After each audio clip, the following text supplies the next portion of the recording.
So let's say we were asked to factor 81 minus x to the 4, or fully factor. What I want you to see, usually when we have a binomial like this, is you check for the difference of squares.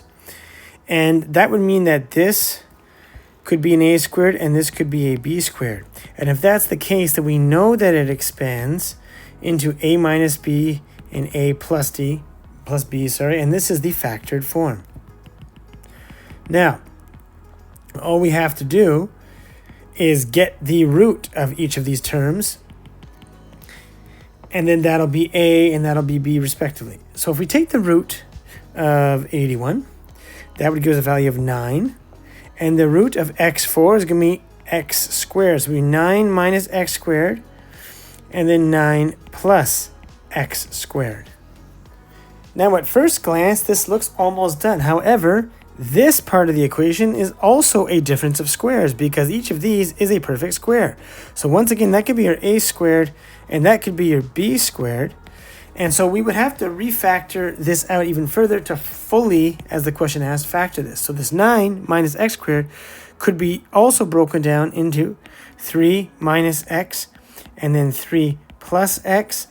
And then finally, a 9 plus x squared here. Now that's a sum of squares, but in this case, we just want you to go this far, and this would be considered a fully factored form right over here.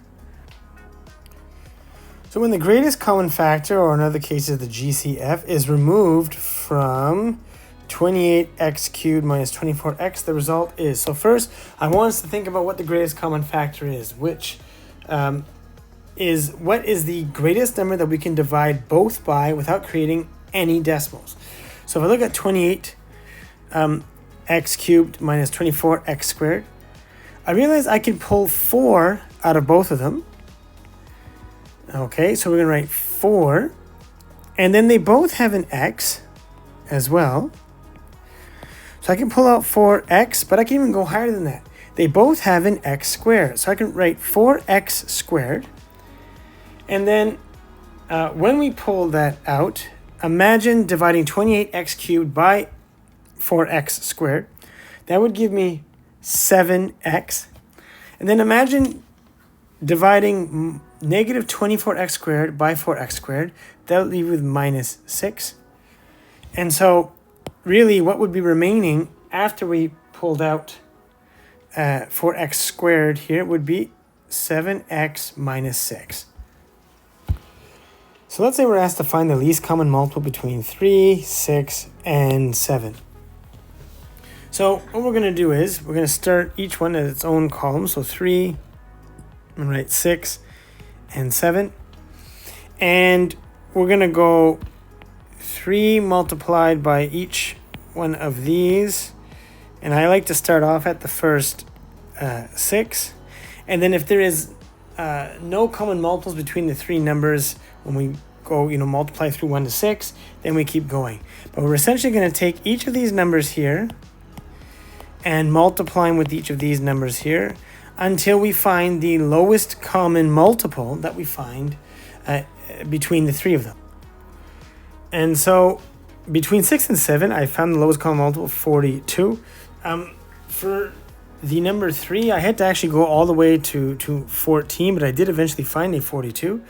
And so the lowest common multiple between all of these, or the multiple that they all share, is 42. So we'll just write LCM equals 42. So let's say we're asked to factor minus 2x squared minus 24x minus 72. The first thing that we're going to do is we're going to see if there is a greatest common factor before we start the trinomial decomposition. So, and again, cycling back, this is a trinomial because we can see that it has 3 terms.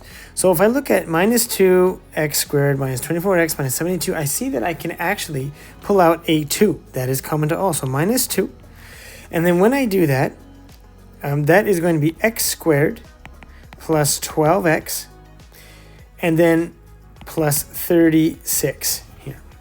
So now that we have our minus 2 out, we're going to factor this trinomial the normal way we would, which is to use decomposition.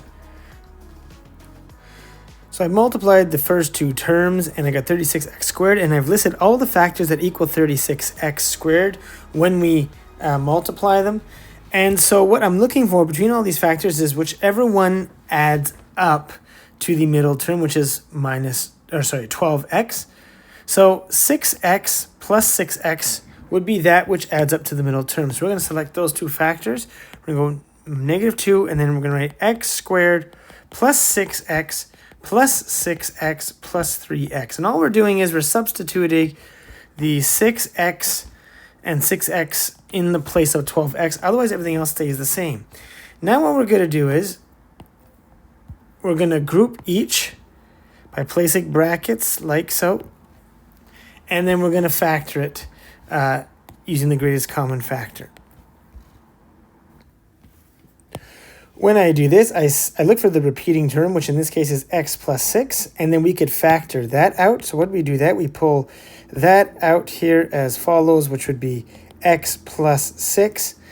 And then we write whichever remains, which in this case would be this, plus 6 as well. So we're going to write x plus 6, and then x plus 6. And in some textbooks, they would just write it like so, -2, and then x plus 6 squared. And that would be the fully factored version over here.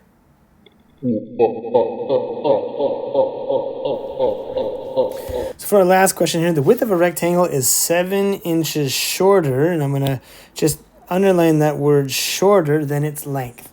The area is 78 inches squared. What are the dimensions of the rectangle? So what we want to know is what is the width and the length. So remember that area is equal to length times width. And all we know is that the width is going to be 7 inches shorter than its length. So it'll be x minus 7 if we say that the length is x. So when we plug this in, we're going to go 78 inches squared is equal to x for length multiplied by x minus 7. And when we expand this, we get 78 inch squared is equal to x squared minus 7x. Now what we're going to do is we're going to set this equation to 0, because we know that the factors or the x-intercepts always intercept at y equals 0. So we're going to subtract both sides by 78 to move it over to the other side. And so we end up with this formula to work with, x squared minus 7x minus 78 equals 0. And so when it comes to this formula, we can either factor it traditionally or we could use the quadratic formula. In this case, it's probably going to be quite difficult to factor this traditionally. If we did, though, then we could see that it would be 6x minus 13x. That would be the factors, right, that could add up to the middle term. So then we're going to write them over here, plus 6x, then minus 13x minus 78. And then we're going to group these and factor as per usual. We take a look at what repeats and we can factor that out of the equation. So x plus 6 and then x minus 13. And here's the key thing to remember. Your width cannot be two values, right? So in this case, because we're applying it to a real life scenario, x cannot be two values. It has to be one of them. So when x is equal to -6 or x is equal to positive 13. Remember, because each of these are set to 0, you take the opposite sign and that's the actual x value. So then which one would be rejected and which one would we accept? Well, since the length is equal to x, if we were to choose the negative x value, then we're saying that it has a negative length.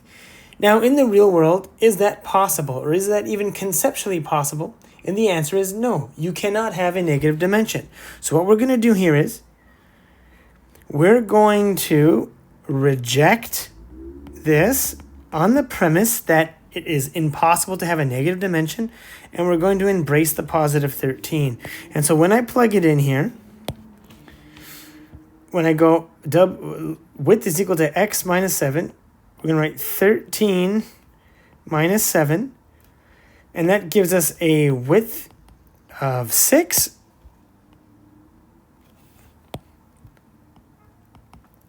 And then we have a length, which is equal to x, and that would just be 13 over here. So our dimensions are the width of 6 and the length of 13. And this is the answer to our problem.